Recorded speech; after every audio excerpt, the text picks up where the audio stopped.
आभूषण विक्रेताओं ਨੂੰ फायदा हो रहा है इस चीज़ का या नुकसान है? बहुत ज़बरदस्त नुकसान है। पर लोग तो कह रहे हैं कि फायदा हो रहा है, आम इंडस्ट्री आम जनता तो ये सोच रही है ਤੁਹਾਡੇ ਤੇ ਰਾਤੋਂ ਰਾਤ ਦੀਵਾਲੀ ਹੋ ਗਈ। दिवाली सानू रोज़ दी चाहिए है, दिवाली सानू रोज़ दी चाहिए है। तो आम भी जो बंदा वो तो एक रिंग भी नहीं लै सकता, 40-50 हज़ार रुपये रिंग हो गई हम तो।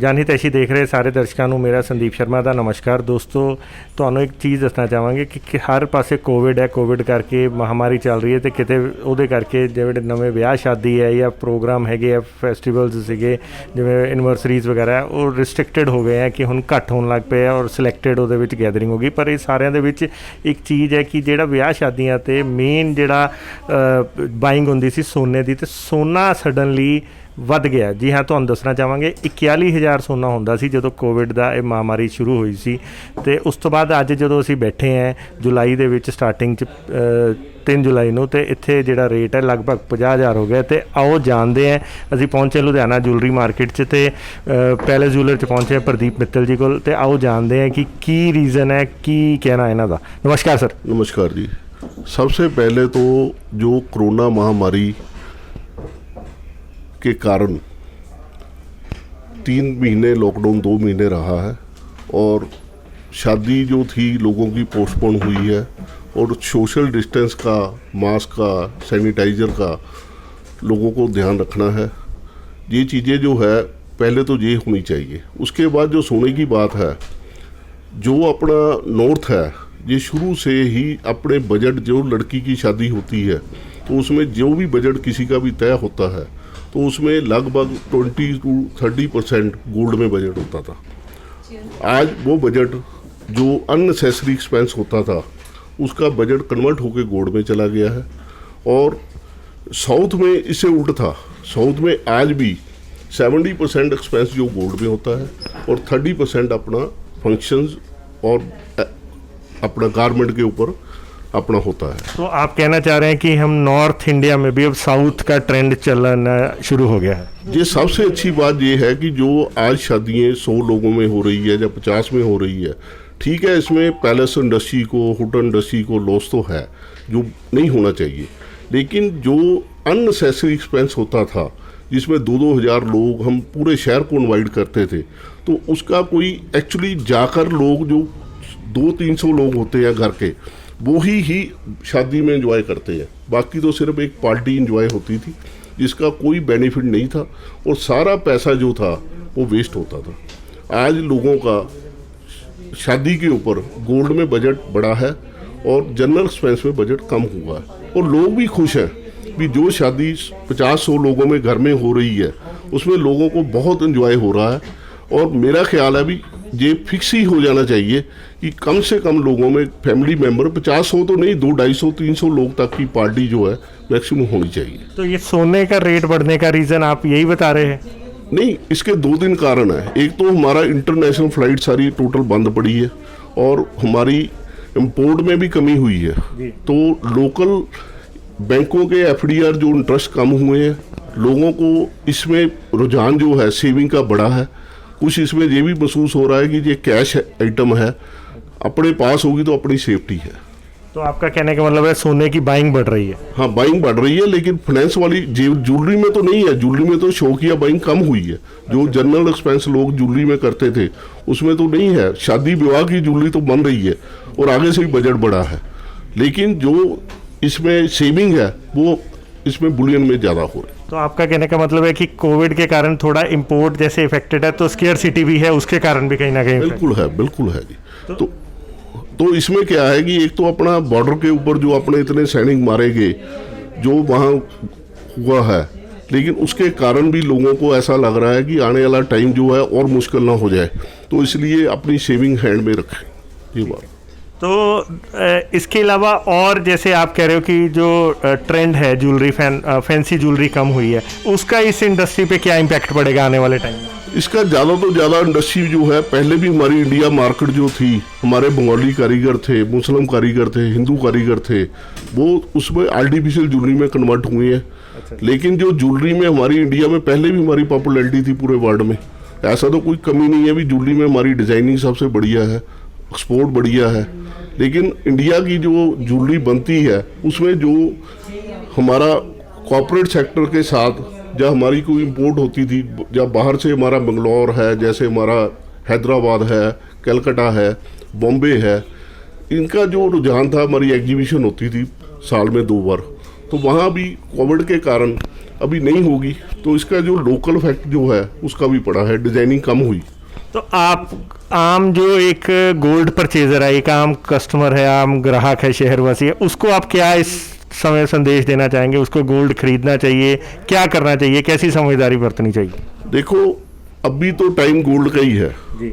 अभी तो हम ये चाहते हैं कि जो अपनी सेविंग इंडस्ट्री में जो भी पैसा सेव करना चाहता है, तो इससे बढ़िया टाइम कोई नहीं है। गोल्ड में अभी भी इन्वेस्ट बनता है। तो दोस्तों ਹੁਣ ਸਾਡੇ ਨਾਲ ਮੌਜੂਦ ਹੈ ਲੁਧਿਆਣਾ ਜੂਲਰ ਐਸੋਸੀਏਸ਼ਨ ਦੇ ਪ੍ਰਧਾਨ ਆਨੰਦ ਸਿਕਰੀ ਜੀ, ਬੜੇ ਵਿਭਾਗ ਹੈਗੇ ਹੈ ਬੋਲਣ ਵੇਲੇ, ਔਰ ਡਾਟਾ ਬੈਂਕ ਕਿਹਾ ਜਾਂਦਾ ਇਹਨਾਂ ਨੂੰ ਜੂਲਰੀ ਇੰਡਸਟਰੀ ਦਾ। ਤੇ ਆਓ ਇਹਨਾਂ ਨੂੰ ਪੁੱਛਦੇ ਹਾਂ ਕਿ ਕੰਮ ਹੈ ਨਹੀਂ, ਕੋਵਿਡ ਚੱਲ ਰਿਹਾ, ਲੋਕਾਂ ਦੇ ਬਿਜ਼ਨਸ ਹੈ ਨਹੀਂ, ਤੇ ਕਿਉਂ ਇਹ ਸੋਨੇ ਦੇ ਰੇਟ ਵਧ ਰਹੇ? ਨਮਸਕਾਰ ਸਰ। ਨਮਸਕਾਰ ਜੀ। ਗੋਲਡ ਰੇਟ ਦਾ ਵਧਣ ਦਾ ਕਾਰਨ ਸਿਰਫ ਹੈ ਫੋਰਨ ਦੇ ਵਿੱਚ ਅਨਸਰਟਨਟੀ, ਕੋਰੋਨਾ ਦੀ ਹੋਣ ਦੀ ਵਜ੍ਹਾ ਨਾਲ ਲੋਕਾਂ ਦਾ ਵਿਸ਼ਵਾਸ ਸਿਰਫ ਸੋਨੇ ਦੇ ਵਿੱਚ ਹੀ ਹੈ। ਅੱਜ ਪ੍ਰੋਪਰਟੀ ਇੱਕ ਅਲੱਗ ਚੀਜ਼ ਹੈ, ਸੋਨਾ ਇੱਕ ਅਲੱਗ ਚੀਜ਼ ਹੈ। ਆਖਰ ਸੋਨਾ ਹੀ ਕੰਮ ਆਉਂਦਾ ਹੈ। ਠੀਕ ਹੈ, ਜੁਲਰੀ ਦੇ ਇਸ ਵੇਲੇ ਗਾਹਕੀ ਕੋਈ ਨਹੀਂ ਹੈਗੀ, ਪਰ ਸੋਨੇ ਦੀ ਤੇਜ਼ ਹੋਣ ਦਾ ਕਾਰਨ ਫੋਰਨ ਦੇ ਵਿੱਚ $1775 ਪਰ ਆਉਂਸ, ਔਰ ਸੋਨੇ ਦੀ ਜਿਹੜੀ ਕਨਵਰਸ਼ਨ ਡਾਲਰ ਹੈ ਉਹ ਇਸ ਵੇਲੇ ਕਰੀਬ 76 ਦੇ ਕਰੀਬ ਹੈ। ਕਰੋਨਾ ਤੋਂ ਪਹਿਲਾਂ ਡਾਲਰ ਸੀ 1630 ਔਰ ਕਨਵਰਸ਼ਨ ਸੀ 72। ਇਹ ਸਿਰਫ ਜਿਹੜਾ ਰੇਟ ਇੰਡੀਆ ਦਾ ਨਹੀਂ ਹੈ, ਇਹ ਆਲ ਓਵਰ ਵਰਲਡ ਦਾ ਰੇਟ ਹੈ, ਔਰ ਅੱਗੇ ਵੀ ਰੁਕਣ ਦਾ ਨਾਂ ਨਹੀਂ ਲੈ ਰਿਹਾ, ਕਿਉਂਕਿ ਲੋਕ ਸੋਨੇ ਦੀ ਇੱਕ ਮਜ਼ਬੂਤ ਇਨਵੈਸਟਮੈਂਟ ਸਮਝਦੇ ਹੈ। ਤੇ ਸਰ ਜੀ, ਜਿਹੜਾ ਇਹਦੇ ਨਾਲ ਜੂਲਰੀ, ਜਿਵੇਂ ਤੁਸੀਂ ਤਾਂ ਜੂਲਰਸ ਹੈਗੇ ਹੋ, ਤੁਸੀਂ ਸੋਨੇ, ਅੱਜ ਤਾਂ ਤੁਸੀਂ ਟਰੇਡਰ ਬਣ ਕੇ ਰਹਿ ਗਏ ਹੋ, ਕਿਉਂਕਿ ਜਿਹੜਾ ਇਸ ਜੂਲਰੀ ਵਿਕ ਰਹੀ ਹੈ ਜਾਂ ਮੇਨ ਪਿਓਰ ਸੋਨਾ ਵਿਕ ਰਿਹਾ ਇਸ ਟਾਈਮ? ਗਾਹਕ ਤਾਂ ਇਨਵੈਸਟਮੈਂਟ ਵਾਲਾ ਇਸ ਵੇਲੇ, ਪਰ ਸੋਨਾ ਆਈ ਬੜਾ ਘਟ ਰਿਹਾ ਹੈ, ਕਿਉਂਕਿ ਇਸ ਵੇਲੇ ਸਾਰੀ ਫਲਾਈਟਾਂ ਕੈਂਸਲ ਹੈ। ਬਾਹਰੋਂ ਜਿਹੜਾ ਸੋਨਾ ਆਉਂਦਾ ਹੈ, ਹਿੰਦੁਸਤਾਨ ਦੀ ਜਿਹੜੀ ਕੰਜ਼ੰਪਸ਼ਨ ਹੈ ਉਹਦੇ ਹਿਸਾਬ ਦੇ ਨਾਲ ਸੋਨਾ ਜਿਹੜੀ ਆਵਕ ਹੈ ਉਹ ਤਕਰੀਬਨ 25-30% ਹੈ, ਕਿਉਂਕਿ ਸੋਨੇ ਦੀ ਜਿਹੜੀ ਵਿਕਵਾਲੀ ਹੈ ਉਹ ਇਕੱਲਾ ਨਾਰਥ ਵਿੱਚ ਨਹੀਂ ਹੈ, south 50% of the India consume ਕਰਦਾ ਹੈ। ਸਭ ਤੋਂ ਪਹਿਲਾਂ ਸਾਊਥ ਨੂੰ ਸੋਨਾ ਚਾਹੀਦਾ ਹੈ, ਕਿਉਂਕਿ ਉੱਥੇ ਮੈਨੂਫੈਕਚਰਿੰਗ ਵੀ ਹੈ, ਸੇਲ ਵੀ ਜ਼ਿਆਦਾ ਉੱਥੇ। ਇਸ ਕਰਕੇ ਜਦੋਂ ਫਲਾਈਟਾਂ ਚੱਲਣਗੀਆਂ ਔਰ ਗੋਲਡ ਰੇਟ ਫੋਰਨ ਦੇ ਵਿੱਚ ਘਟੇਗਾ, ਤਾਂ ਜਾ ਕੇ ਗੋਲਡ ਰੇਟ ਥੋੜ੍ਹਾ ਨੀਚੇ ਆ ਸਕਦਾ ਹੈ। ਨੀਚੇ ਆਉਣ ਦੀ ਕੋਈ ਸੰਭਾਵਨਾ ਹੀ ਨਹੀਂ ਹੈ ਗੋਲਡ ਰੇਟ ਆਉਣ ਦੀ। ਮਤਲਬ ਜਿਵੇਂ ਤੁਸੀਂ ਕਹਿ ਰਹੇ ਇੰਪੋਰਟ ਘੱਟ ਹੈ, ਤੇ ਇਹ ਕੋਈ ਟੈਂਪਰੇਰੀ ਉਛਾਲ ਹੈ ਇਹਨੂੰ ਕਹੀਏ ਫਿਰ? ਨਹੀਂ, ਟੈਂਪਰੇਰੀ ਉਛਾਲ ਇਸ ਕਰਕੇ ਨਹੀਂ, ਕਿਉਂਕਿ ਗੋਲਡ ਰੇਟ ਮਜ਼ਬੂਤ ਬਹੁਤ ਹੈ ਫੋਰਨ ਕੰਟਰੀ ਵਿੱਚ, $1775 ਪਰ ਆਉਂਸ। ਔਰ ਜਿਹੜੀ ਤਕਰੀਬਨ ਜਿੰਨੇ ਵੀ ਸੋਨੇ ਦਾ ਹਿਸਾਬ ਲਗਾਉਣ ਵਾਲੇ ਹੈ, ਉਹ ਸਭ ਲੋग ਕਹਿੰਦੇ ਹੈ ਕਿ ਸੋਨਾ $2000 ਪਰ ਆਉਂਸ ਹੋ ਜਾਏਗਾ। ਕਿਉਂਕਿ ਕੀ ਮਤਲਬ ਹੋਇਆ, ਕਿੱਥੇ ਤੱਕ ਪਹੁੰਚੇਗਾ ਇੰਡੀਅਨ ਸੋਨਾ? ਦੇਖੋ, ਇੰਡੀਅਨ ਰੁਪੀਸ ਦੇਖੋ, ਜੋ ਨਿਊਜ਼ਪੇਪਰਸ ਲਿਖ ਰਹੇ ਹੋ ਤਾਂ 68,000 ਪਰ 60,000 ਤਾਂ ਮੈਂ ਵੀ ਸਮਝਦਾ ਵਿਦਨ ਏ ਈਅਰ। ਤੇ ਇਹਦੇ ਨਾਲ ਜਿਹੜਾ ਜੂਲਰੀ ਇੰਡਸਟਰੀ ਹੈ, ਸੋਨਾ ਤੇਜ਼ ਵੱਧ ਰਿਹਾ ਹੈ, ਤੇ ਤੁਹਾਨੂੰ ਇਸ ਟਾਈਮ ਜੂਲਰਸ ਨੂੰ, ਆਭੂਸ਼ਣ ਵਿਕਰੇਤਾਵਾਂ ਨੂੰ ਫਾਇਦਾ ਹੋ ਰਿਹਾ ਇਸ ਚੀਜ਼ ਦਾ ਜਾਂ ਨੁਕਸਾਨ ਹੈ? ਬਹੁਤ ਜ਼ਬਰਦਸਤ ਨੁਕਸਾਨ ਹੈ। ਪਰ ਲੋਕੀ ਤਾਂ ਕਹਿ ਰਹੇ ਕਿ ਫਾਇਦਾ ਹੋ ਰਿਹਾ। ਆਮ ਇੰਡਸਟਰੀ, ਆਮ ਜਨਤਾ ਤਾਂ ਇਹ ਸੋਚ ਰਹੀ ਹੈ ਤੁਹਾਡੇ ਤਾਂ ਰਾਤੋਂ ਰਾਤ ਦੀਵਾਲੀ ਹੋ ਗਈ। ਦੀਵਾਲੀ ਤਾਂ ਤਦ ਹੋਊਗੀ ਜੇ ਅਸੀਂ ਵੇਚ ਕੇ ਇੱਥੋਂ ਚੱਲ ਗਏ, ਆਪਣਾ ਦੁਕਾਨ ਬੰਦ ਕਰਕੇ ਚੱਲ ਜਾਈਏ। ਦੀਵਾਲੀ ਸਾਨੂੰ ਰੋਜ਼ ਦੀ ਚਾਹੀਦੀ ਹੈ।